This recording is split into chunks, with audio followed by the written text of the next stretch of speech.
Today I will continue with the another important exotic vegetable which is known as parsley.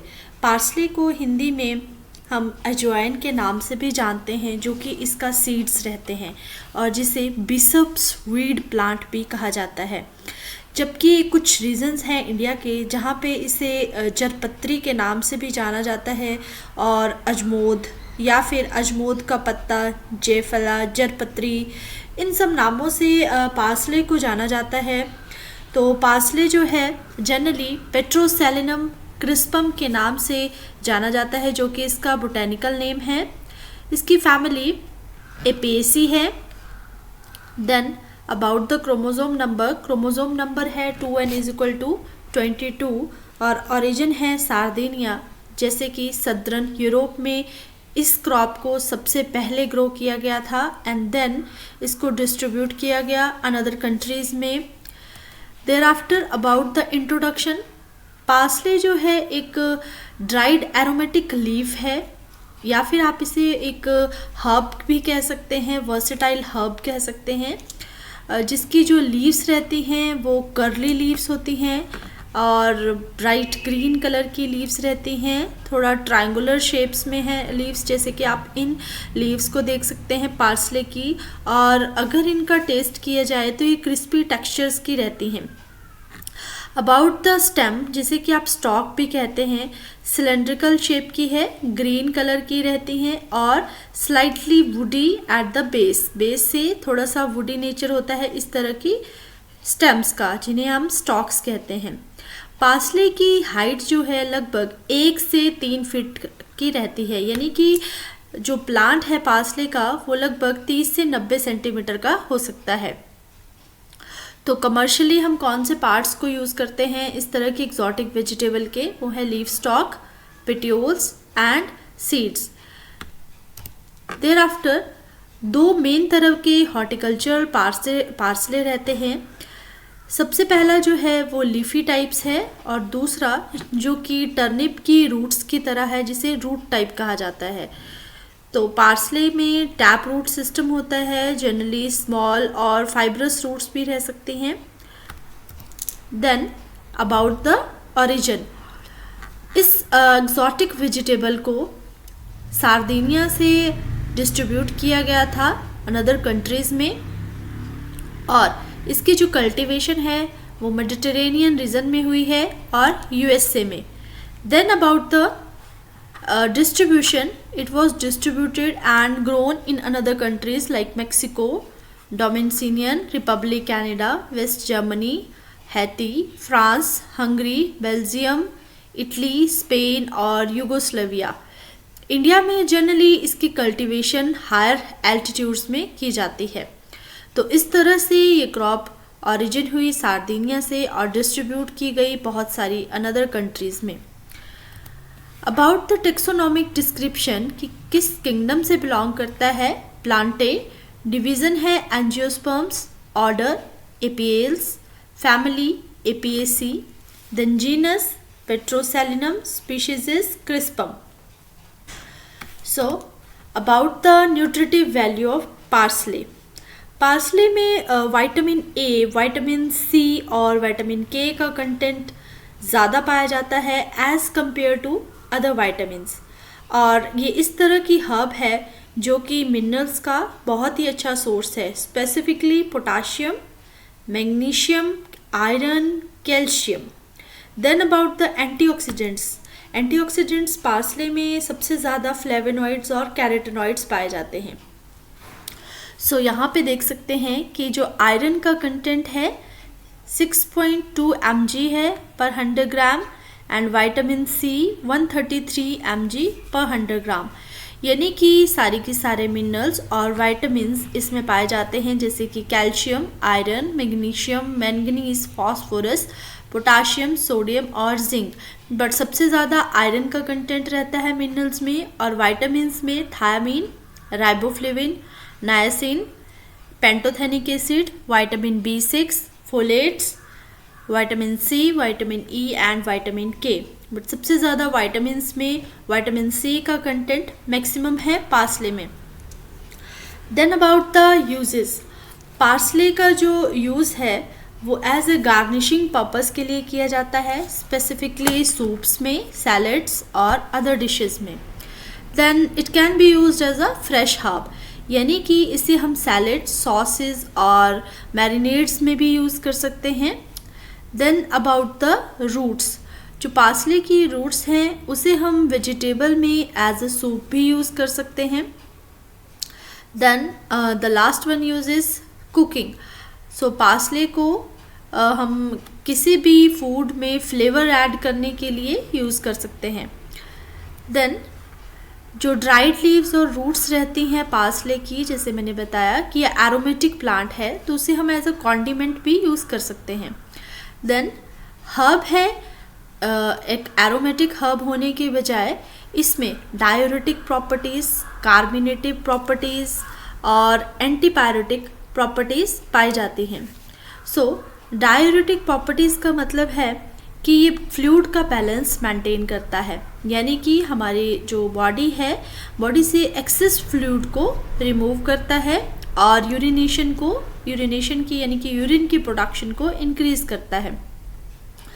और hypertension जैसे जो बीमारियां हैं, blood pressure की जो प्रॉब्लम्स है उनको भी कम करने में हेल्प करता है।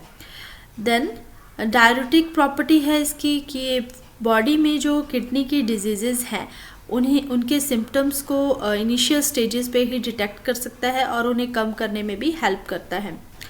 देन जो जूस है इसकी फ्रेश लीव्स का, उसे एज ए इंसेक्टिसाइड भी यूज़ किया जा सकता है, क्योंकि जो पार्सले का हर्ब ऑयल है और सीड का जो ऑयल है वो स्टीम डिस्टिलेशन से प्रोड्यूस किया जाता है। तो कितना इम्पॉर्टेंट यूज़ है एक एक्जॉटिक वेजिटेबल का। इसे as a food, vegetable purpose से, अनदर कुलिनरी पर्पस से, इवन एरोमेटिक कॉन्डिमेंट्स की तरह यूज़ किया जा रहा है, फॉर वेरियस हेल्थ इश्यूज़ के लिए यूज़ किया जा रहा है। सो इट मीन्स कि पार्सले का हर एक पार्ट, चाहे लीव्स है, शूट्स हैं, रूट्स हैं और स्टेम हैं, इवन सीड्स हैं, हर एक चीज़ का यूज़ है पार्सले के। Then about the historical uses of parsley. Parsley को जनरली रोमन्स में एज अ फूड यूज़ किया जाता था और गार्लैंड्स की तरह भी यूज़ किया जाता था। एंड ग्रीक्स में पार्सले को मेडिसिनल पर्पस से यूज़ किया जाता था, जैसे कि मैंने बताया जो आयुर्वेदिक मेडिसिन्स हैं, लाइक इसे एज ए कार्बोनेटिव, डायरेटिक, एमेनगॉस और एक्सपेक्टोरेंट की तरह यूज़ किया जाता था। तो इसकी हिस्ट्री जो है बहुत ही डिफरेंट है as compare to other exotic vegetables, क्योंकि ये एक एरोमेटिक कॉन्डिमेंट प्लांट भी है। Then about the botany. Botany में जैसे मैंने बताया कि इसके जो लीव्स रहते हैं वो ग्रीन लीव्स हैं और एक पाइनियल हर्ब है। देन एक एरोमेटिक प्लांट है और टेम्परेट क्लाइमेट में जनरली ग्रो किया जाता है। और एज एनुअल अगर हम इसे ले रहे हैं, एनुअल हर्ब ले रहे हैं, तो ट्रॉपिकल और सब ट्रॉपिकल एरियाज़ में ग्रो किया जा सकता है। अबाउट द लीव्स जो हैं इसके ट्राइपिनेट, ये आप देख सकते हैं, ट्राइपिनेट लीव्स हैं और जो लेंथ रहती है लीव्स की लगभग 10 से 25 सेंटीमीटर लॉन्ग और 1 से 3 फ्लोरेट्स रहते हैं। सो टैप रूट जो है वो इसका लॉन्ग टैप रूट सिस्टम है, जहाँ पर विंटर्स में फूड स्टोरेज रहती है, लाइक आपका जो टर्निप है, रेडिश है, या फिर आप कह सकते हैं कोई भी अनदर रूट वेजिटेबल है। जैसे कि यहाँ पे रूट की फॉर्म में फूड की स्टोरेज हो रही है। दूसरा आप ये पार्सले का फ्लावर्स देख सकते हैं। देन अवॉइड सीड्स, जिसका एज ए यूज़ किया जाता है ऑयल की तरह। Then tripinnate leaves. Next about the second year, यानी कि एक अगर इसे हम बाइनियल हर्ब की तरह ले रहे हैं तो दूसरे सीजन में किस तरह से बिहेव करेगा पार्सले जो है फ्लावरिंग स्टेम में ग्रो करेगा, यानी कि फ्लावर्स प्रोड्यूस करेगा और जो लीव्स रहेंगे वो स्पार्स लीव्स होंगे और लगभग 3 से 10 सेंटीमीटर का डायमीटर रहेगा अम्बल्स का। अम्बल्स यानी कि जो फ्लावर्स है, फ्लोरल इन्फ्लोरेसेंस है। और अगर इसके फ्लावर की बात की जाए तो लगभग इसका जो डायमीटर है 2 मिलीमीटर डायमीटर रहता है और येलो टू ग्रीन कलर के फ्लावर्स रहते हैं। सो यहाँ पे आप देख सकते हैं फ्लावर्स पार्सले के इन umbel form and then fruiting, this is the seed. So जो फ्रूट्स रहते हैं वो लगभग 2 से 3 मिलीमीटर लॉन्ग फ्रूट्स होते हैं और रिजिड रहते हैं। लीव्स और सीड जो है एज ए स्पाइस यूज़ कर सकते हैं। So it is a aromatic as well as condiment plant. So seeds यहाँ पे देख सकते हैं ओवॉइड शेप के सीड्स हैं, 2 से 3 मिलीमीटर लॉन्ग लगभग इनकी लेंथ रहती है और जो स्टाइल है जिसे आप स्टाइल कहेंगे वो प्रोमिनेंट रहेगा। Then about the types and cultivars. So जब इस क्रॉप को डिस्ट्रीब्यूट किया गया अनदर कंट्रीज़ में तो बहुत सारे cultivars through breeding techniques develop किए गए। सो सबसे पहले कल्टिवेटेड वेराइटीज़ में क्लासिफिकेशन की जाए तो सबसे पहले आते हैं plain leaved, then curl leaf, then Hamburg और broad leaf type and celery leaf type. So curly parsley, curly parsley जो है बहुत ही कॉमन तरह का पार्सले है जिसे हम पेट्रोसेलिनम क्रिस्पम कहते हैं बोटेनिकली, और इसके जो लीव्स हैं जैसे कि मैंने बताया कर्ली, यानी कि इसके लीव्स कर्ली रहते हैं और वर्सेटाइल नेचर की क्रॉप है। जो प्लांट की हाइट रहेगी वो लगभग 8 से 14 इंच तक रहेगी और इसके जो इसे हम जो गार्डन बेड्स रहते हैं उसमें एज अ इंटरप्लांटिंग क्रॉप भी ले सकते हैं। सो बहुत ही इजी है इस तरह की क्रॉप को इंडोर और आउटडोर कंटेनर्स में ग्रो करना। Then next is Italian flat leaf parsley. Italian flat leaves, जैसे कि लीव्स जो हैं वो फ्लैट रहेंगे और बहुत ही पॉपुलर वैरायटी है after curly type of parsley, और इसको बोटेनिकली हम पेट्रोसेलिनम नियोपोलाइटनम के नाम से जानते हैं और काफ़ी लंबी वैरायटी रहती है। जैसे कि यहाँ लीव्स देख सकते हैं सेरेटरी टाइप के लीव्स हैं और फ्लैट लीव्स हैं। जनरली इसका जो टेस्ट रहता है इटालियन लीफ टाइप का, फ्लैट लीफ टाइप पार्सले का, वो स्ट्रॉन्ग टेस्ट होता है और फ्लेवर स्वीटर टेस्ट रहता है, स्वीटर फ्लेवर रहता है। और जनरली इस टाइप के पार्सले को कुकिंग पर्पस के लिए ज़्यादा यूज़ किया जाता है और जनरली इसकी जो स्पीशीज़ हैं वो वाइल्ड टाइप के पार्सले, जहाँ से इसकी डोमेस्टिकेशन की गई है सैरेडिनिया से, वहाँ के पार्सले से ये मैच करता है और रिजेंबल्स करता है। Then about the Hamburg parsley. Hamburg parsley को जिसे कि रूट पार्सले भी कहा जाता है और तो इसे हम बोटेनिकली पेट्रोसेलिनम ट्यूबरोसम के नाम से जानते हैं। और जो लीव्स रहती हैं, लीव्स का फर्न लाइक लीव्स होती हैं इसकी, और रूट्स, यहाँ पे रूट्स देख सकते हैं जिस तरह से पार्शनिप की रूट्स रहती है। तो रूट्स का जो यूज़ है जनरली सूप्स में फ्लेवर ऐड करने के लिए यूज़ किया जाता है। Then about the leaves, leaves जो हैं प्लेन लीव्स रहते हैं और रिजेंबल्स करते हैं सेलरी की शूट्स की तरह। सेलरी भी एक अनदर इम्पॉर्टेंट एरोमेटिक प्लांट है जिसे हम लीफी वेजिटेबल में लेते हैं और ये एक फ्लैशी और एडिबल पार्ट रहता है इसका, जिसे हम रूट्स कहेंगे। Then about the Japanese parsley. Japanese parsley को क्रिप्टोटेनिया जापानिका के नाम से जाना जाता है, जो कि इटालियन पार्सले से रिजेंबल करता है, यानी कि इसके जो लीव्स हैं वो फ्लैट रहेंगे। बट मेजर डिफरेंस इटालियन और जापानीज पार्सले में है कि वो स्वीटर टेस्ट का रहता है और इस तरह का जो पार्सले है जापानीज टाइप वो बिटर टेस्ट में रहता है। Then about the agronomic practices कि किस तरह की सॉइल कंडीशंस और क्लाइमेटिक कंडीशंस चाहिए पार्सले को ग्रो करने के लिए।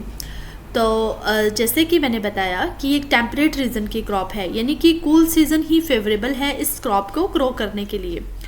तो एक हार्डी नेचर की क्रॉप हो सकती है और temperate as well as tropical दोनों क्लाइमेट्स में ले सकते हैं। अगर हम इसे टेम्परेट एरिया में ग्रो कर रहे हैं तो हम इसे एज ए बाइनियल क्रॉप लेंगे, बाइनियल हर्ब। एंड अगर ट्रॉपिकल और सब ट्रॉपिकल क्लाइमेट में ग्रो कर रहे हैं तो एज ए एनुअल हर्ब की तरह यूज़ करेंगे। इस तरह की क्रॉप को ग्लास हाउसेज और जो आपके पॉली हाउसेज, ग्रीन हाउसेज रहते हैं उसमें भी इजीली ग्रो किया जा सकता है। Next about the soil. तो सॉइल की बात की जाए तो लगभग इस तरह की क्रॉप के लिए सैंडी लोम सॉइल्स होनी चाहिए जहाँ पर प्रॉपर ड्रेनेज की कंडीशंस हो। इस क्रॉप को हम एज इंटर क्रॉप भी यूज़ कर सकते हैं क्योंकि हम इसे रिजेस पर ग्रो कर सकते हैं ईजिली। टेम्परेचर की बात की जाए तो लगभग 22 से 30 डिग्री सेल्सियस टेम्परेचर रिक्वायर्ड है, जिसे कि हम ऑप्टिमम टेम्परेचर कहेंगे। और सीड से अगर ग्रोइंग की जा रही है, सोइंग की जा रही है, तो इतना टेम्परेचर होना बेस्ट है फॉर पार्सले प्रोडक्शन। और जो सॉइल्स हैं मॉइस्ट सॉइल्स रहनी चाहिए, प्रॉपर ड्रेनेज कंडीशंस होनी चाहिए, वेल ड्रेन्ड सॉइल जिन्हें हम कहेंगे, और शेडी कंडीशंस नहीं होनी चाहिए जहाँ पर भी पार्सले की सोइंग की जाएगी। इसकी जो सोइंग है वो स्लो सोइंग है, लगभग 4 से 6 वीक्स लग जाते हैं क्योंकि जो सीड्स है सीड्स में डोमेंसी रहती है। और लगभग इसकी जो सीड कोट है, सीड कोट में कंपाउंड पाया जाता है जिसे कि हम फ्यूरोनोकॉर्मिन्स के नाम से जानते हैं, तो इसीलिए डिफ़िकल्ट है इसकी जर्मिनेशन होना। जर्मिनेशन लो होने का या स्लो होने का जो प्रोसेस है वो कंपाउंड फ्यूरोनोकॉर्मिन की वजह से रहता है। देन किस तरह से फील्ड की प्रिपरेशन की जाए पार्सले की सोइंग के लिए। सबसे पहले लैंड को किस तरह से प्रिपेयर किया जाए अगर आप एक कमर्शियल लेवल पे इस क्रॉप को ग्रो कर रहे हैं।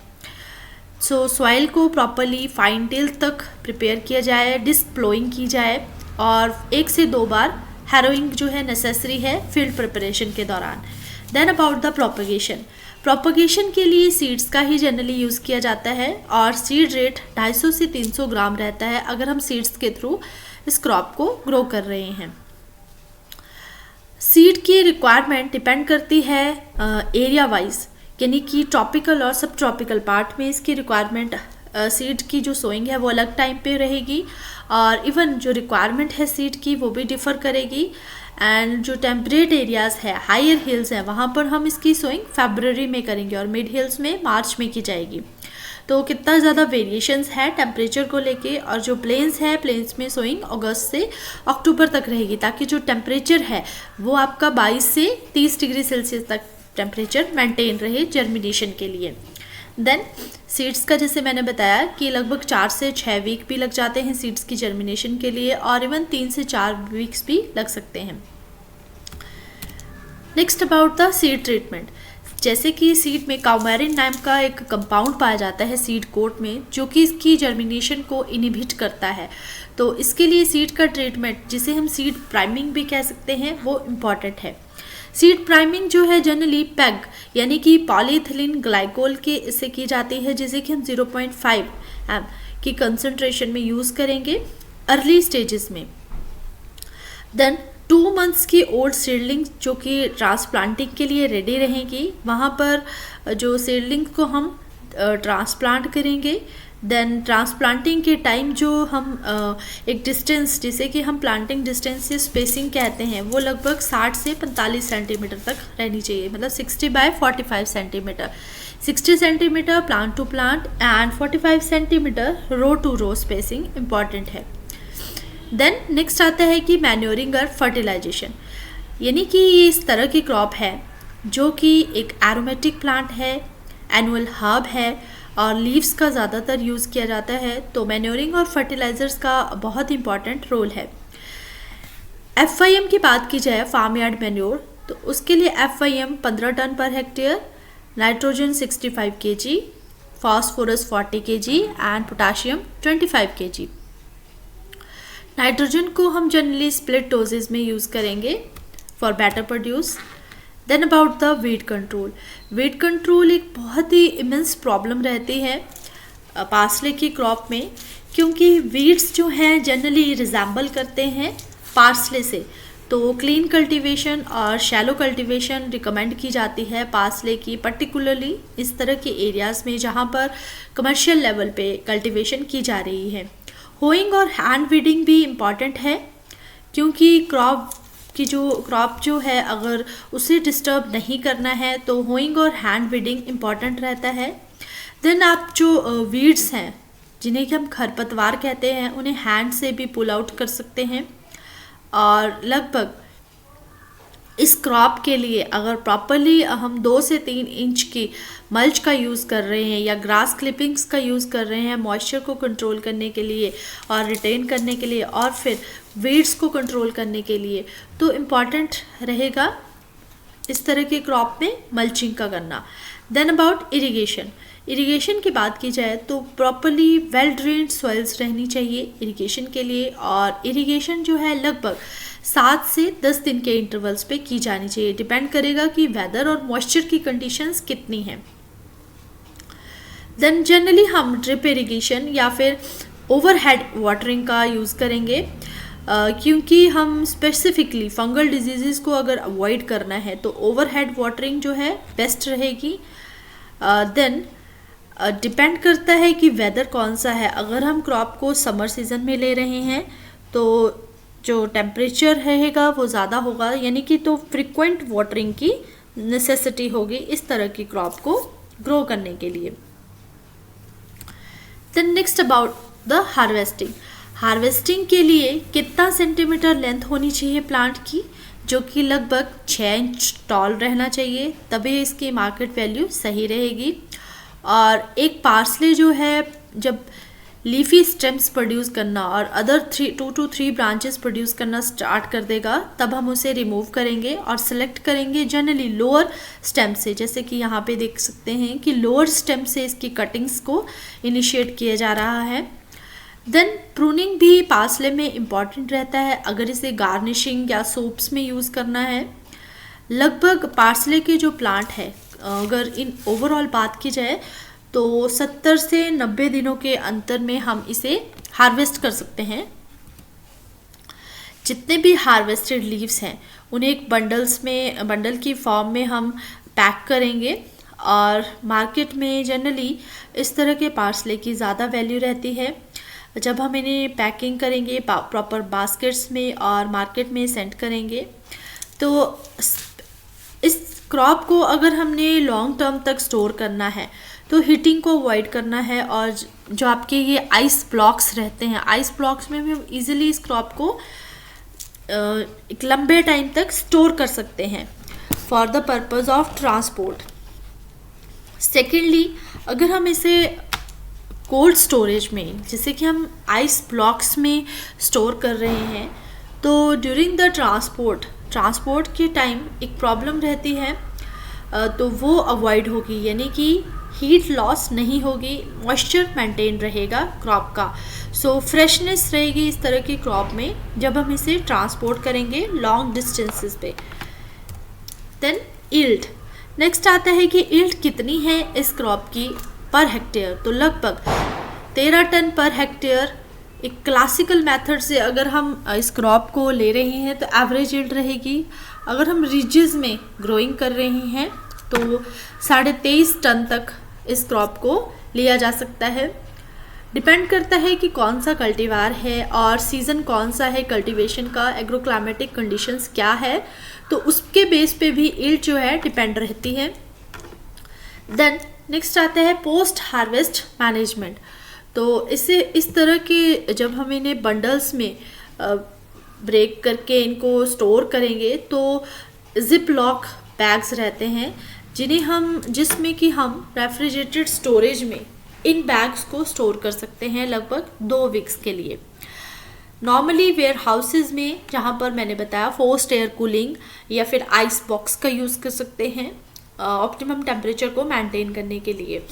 सो पार्सले को हम ड्राइड फॉर्म में भी यूज़ कर सकते हैं, स्टोर कर सकते हैं, जिसे कि हम सूप्स, टी वगैरह में यूज़ करते हैं। सो इस तरह से एक एग्जॉटिक वेजिटेबल की ओवरऑल कितनी ज़्यादा इम्पोर्टेंस है, जो कि अभी इस लेवल पे कमर्शियली कल्टीवेट नहीं की जा रही, और हमें इस वेजिटेबल को, या फिर आप कह सकते हैं कि इस एग्जॉटिक वेजिटेबल को कमर्शियली कल्टीवेट करना चाहिए, क्योंकि इसके हर एक पार्ट का यूज़ है। देन यहाँ पे आप देख सकते हैं ये हैं जिप लॉक टाइप के बैग्स, जहाँ पर पार्सले की लीव्स को स्टोर किया गया है इन अ dried form.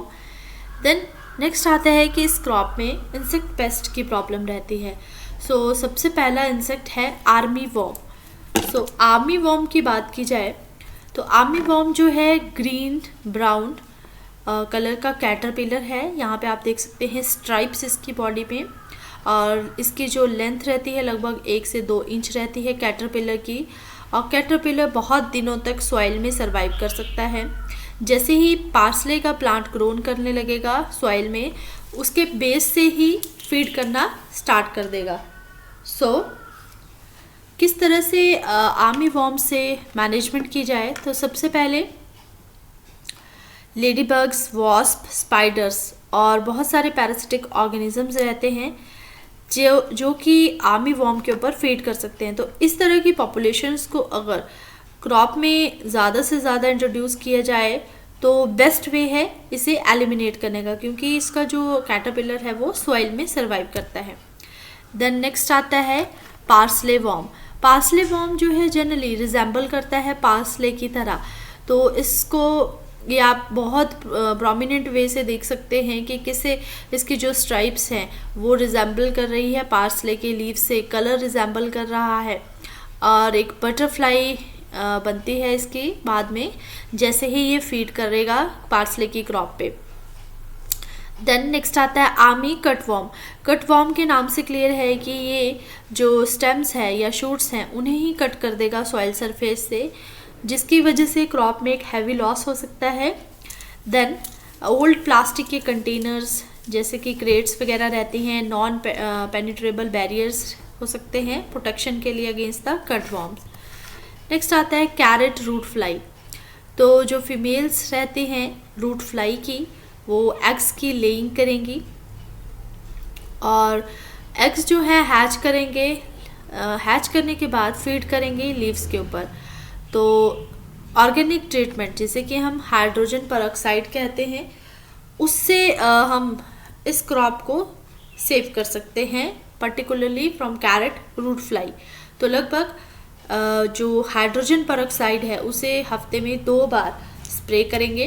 Then about the diseases सबसे पहले इंपॉर्टेंट डिजीज़ है लीफ लाइट, क्योंकि लीफी वेजिटेबल है। तो अल्टरनेरिया, सेलेनाई और समराइने का इम्पॉर्टेंट अटैक रहता है इस क्रॉप पे। तो सिम्टम्स में आप देख रहे हैं कि ये क्रॉप किस तरह से बर्न हो गई है, लीफ के मार्जिन्स अफेक्ट हो गए हैं, और ब्राउन कलर के जो लीफ मार्जिन्स हैं वो पूरे के पूरे एंटायर लीफ को इफ़ेक्ट कर रहे हैं, और जिसकी वजह से लीफ कोलैप्स हो रहा है। जो मेन इसका सिम्टम रहेगा, इतना जो प्रोसीजर है, यानी कि ब्राउन होने के बाद, कोलीज होने के बाद नंबर ऑफ लीव्स जब कोलीज करेंगे तो प्लांट में कंप्लीट डिफोलिएशंस भी देखी जा सकती है। किस तरह से मैनेजमेंट की जाए अल्टरनेरिया लीफ ब्लाइट की? सबसे पहले जो लीफ में जैसे कि लॉन्ग पीरियड्स रहेंगे जब भी लीफ वेटनेस के, तो हमने ओवरहेड इरिगेशन को अवॉइड करना है। दूसरा, जो सीड की ट्रीटमेंट है वो हॉट वाटर ट्रीटमेंट देनी है सीड को 50 डिग्री सेल्सियस तक लगभग 20 दिनों के लिए। देन एक केमिकल रहता है परमिट जो है अल्टरनेरिया के लिए बेस्ट फंजीसाइड्स हो सकता है, जिसमें कि कॉपर कंटेनिंग कंपाउंड्स रहते हैं लाइक हाइड्रोक्साइड्स, कॉपर हाइड्रोक्साइड और मैनकोजेब। तो उससे भी हम अल्टरनेरिया लीफ ब्लाइट को कंट्रोल कर सकते हैं। देन नेक्स्ट आता है इम्पॉर्टेंट डिजीज़ है bacterial leaf spot. Bacterial leaf spot का जो काउजल ऑर्गेनिज्म है वो है सीडोमोनास सिरिंजी पैथोवार एपाई। तो जो बैक्टीरियल लीफ स्पॉट की जो पैथोजन की वजह से सिम्टम्स रहेंगे वो वाटर सोक्ड सिम्टम्स रहेंगे और एंगुलर लीव्स रहेंगी। और आफ्टर अ लॉन्ग टाइम, जब इसका लंबा टाइम हो जाएगा इस तरह के डिजीज़ का, तो एक रस्टी ब्राउन कलर की अपीयरेंस देखने को मिलेगी, जिसकी वजह से जो लीजन्स रहेंगे, यहाँ पे आप देख रहे हैं कि जो लीजन्स हैं वो कोलीज कर जाएंगे, और जो लीफ है, लीफ को डिफोलिएट करने में भी इम्पॉर्टेंट रोल प्ले करेंगे। जनरली ड्राई कंडीशंस में इस तरह की डिजीज़ ज़्यादा देखने को मिलती है। तो मैनेजमेंट के लिए बैक्टीरियल से होने वाली डिजीज़ है तो हॉट वाटर ट्रीटमेंट इफ़ेक्टिव है, और या फिर फर्टिलाइज़र जैसे कि नाइट्रोजन का ज़्यादा अवॉइड कर सकते हैं, ज़्यादा यूज़ करना। और बहुत ही इम्पॉर्टेंट है कि इसकी जो लश ग्रोथ रहती है, यानी कि एक ग्रीनिश कलर की, हाईली ग्रीन कलर की जो ग्रोथ रहती है उसमें उसे अवॉइड किया जाए। तो इसको अवॉइड करने के लिए नाइट्रोजन को कम से कम यूज़ करना पड़ेगा। देन नेक्स्ट आता है bacterial leaf spot. Bacterial leaf spot जिसे कि हम लीफ ड्रॉप भी कहते हैं, तो इम्पॉर्टेंट डिजीज़ है जो बैक्टीरिया की वजह से होती है और एरविनिया स्पीशीज़। देन स्टेंट्रोफोमोनास माल्टोफिलाई की वजह से बैक्टीरियल सॉफ्ट रॉट हो सकता है। तो सॉफ्ट रॉट जैसे कि नाम से क्लियर है कि जो इसकी रूट्स रहेंगी वहाँ पर रॉटिंग स्टार्ट हो जाएगी।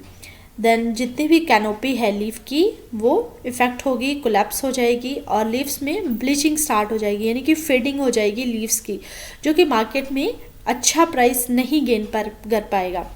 देन इसके बेसल जो रूट्स रहती हैं, जो कि स्टोरेज ऑर्गन्स हैं, जिन्हें हम क्राउन रूट भी कहते हैं, तो वहाँ पे रॉटिंग स्टार्ट हो जाएगी।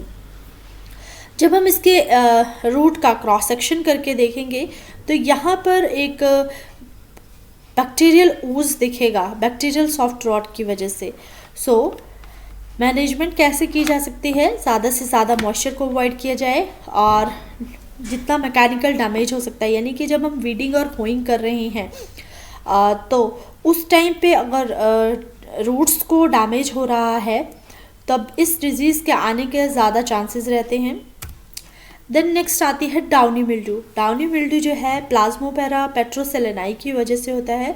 तो जो इनिशियल सिम्टम्स रहेंगे वो अपर सरफेस पे रहेंगे लीव्स के, और जैसे जैसे डिजीज़ प्रोग्रेस करेगी तो स्पॉट्स एनलार्ज हो जाएंगे, एंगुलर स्पॉट्स देखने को मिलेंगे और पर्पलिश कलर की ग्रोथ जनरली माइसीलियम्स की देखने को मिलेगी। देन इस तरह के जो लीव्स रहेंगे वो जिन्हें हम इन्फेक्टेड लीव्स कहेंगे वो डाई हो जाएंगे और जो प्लांट्स हैं प्लांट से डिफोलिएट हो जाएंगे। देन डाउनी मिल्ड्यू को कंट्रोल करने के लिए अवॉइड करेंगे लीफ की वेटनेस और वेंटिलेशन, इम्प्रूव्ड वेंटिलेशन होनी चाहिए, यानी कि इस तरह की डिजीज़ जो है ज़्यादा से ज़्यादा पॉली हाउस के अंदर आने का चांसेस रहते हैं। देन क्रॉप डेब्रिस को रिमूव करेंगे, जितने भी फंगल स्पोर्स होंगे, और प्लोइंग के टाइम जो है ध्यान रखेंगे कि प्रॉपर डिकम्पोजिशन हो, जितना भी जो मटेरियल है, जो FYM है या अनदर कोई ऑर्गेनिक अमेंडमेंट्स यूज़ किए हैं वो प्रॉपरली डिकम्पोज्ड हों।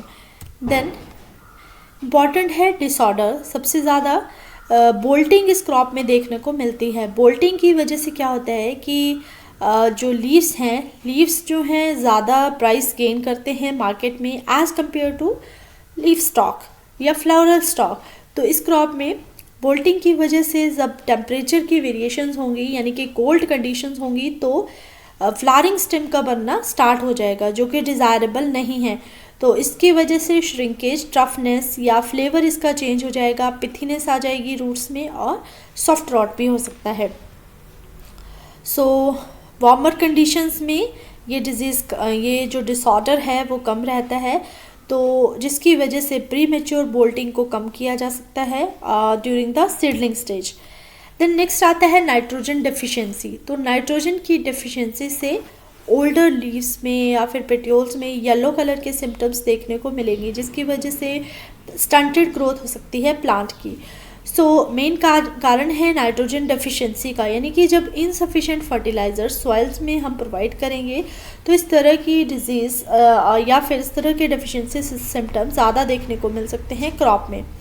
सो वाटर लॉगिंग की वजह से नाइट्रोजन का लॉस हो सकता है as a gaseous form. So avoid करना है वाटर लॉग कंडीशंस को, और प्रॉपर ड्रेनेज कंडीशंस ही इस क्रॉप के लिए बेस्ट रहनी है। तो जनरली जो क्रॉपिंग साइकिल है उसे ही हम यूज़ करेंगे, यानी कि इस क्रॉप को अगर मेंटेन करना है तो नाइट्रोजन की डेफिशिएंसी को अवॉइड करना पड़ेगा। Then iron deficiency. आयरन की डेफिशिएंसी की वजह से पेल और येलो कलर की वेन्स हो जाएंगी लीव्स में, जो कि मार्केट में अच्छा प्राइस नहीं गेन कर पाएंगे।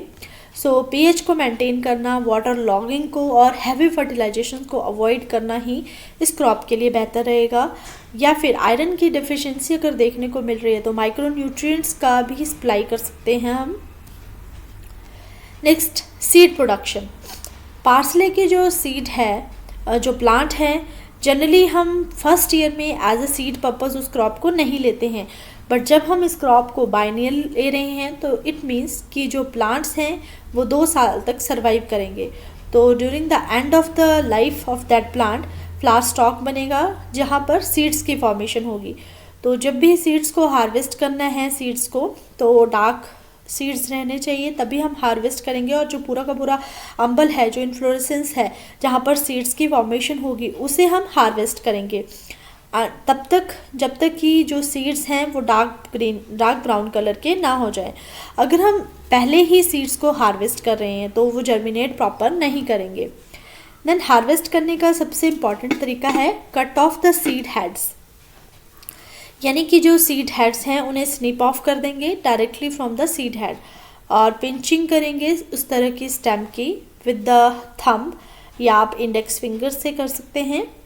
देन जो स्टेम्स होंगी उन्हें हम कट करेंगे जस्ट बिलो द फिंगर्स। तो इस तरह से हार्वेस्टिंग की जाएगी सीड्स की। देन शेक लाइटली, जब हम इन्हें शेक करेंगे तो सीड्स जो हैं वो सेपरेट हो जाएंगे, और जिसे हम पेपर बैग्स में भी स्टोर करके रख सकते हैं। देन सीड्स जो हैं, जो यंगर सीड्स रहेंगे, उन्हें हम अलग से हार्वेस्ट करेंगे एज़ कम्पेयर टू जो राइपन्ड सीड्स रहते हैं, और थोड़े टाइम तक सन में ड्राइंग करेंगे to avoid the so that कि मॉइस्चर की वजह से फंगल डिजीजेस ना रहें। Then about the drying of the seeds, drying of seeds लगभग 10 से 14 दिन तक हमें सीड्स को ड्राई करना है। देयर आफ्टर ही हमें सीड्स को एयर टाइट प्लास्टिक बैग्स में स्टोर करके रखना है। स्टोरेज के लिए कूल, ड्राई और डार्कर लोकेशन होनी चाहिए सो दैट कि हम उन्हें लेटर भी यूज़ कर सकें। Then evaluation of antioxidant activity of parsley essential oil and identification of its antioxidant constituent। जैसे कि मैंने बताया कि इसमें एंटीऑक्सीडेंट्स रहते हैं ज़्यादा से ज़्यादा, जो कि कैरोटीनॉइड्स और फ्लेवोनॉइड्स रहते हैं। तो फूड रिसर्च जर्नल में इसकी स्टडी की गई कि कितना अमाउंट एंटीऑक्सीडेंट्स का प्रेजेंट रहता है।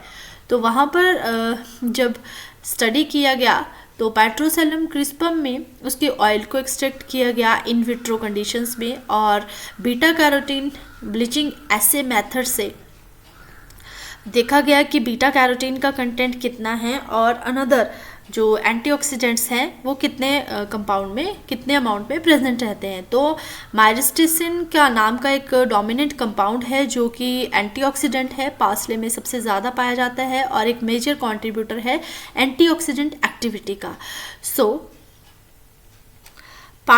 जो पेट्रोसेलिनम है उसमें 2 मेजर कॉन्स्टिट्यूएंट रहते हैं, जिसकी वजह से इसे हम एक नेचुरल एंटीऑक्सीडेंट की तरह भी यूज़ कर सकते हैं। तो मेन पर्पस था इस स्टडी को कैरी आउट करने का to determine the antioxidants amount.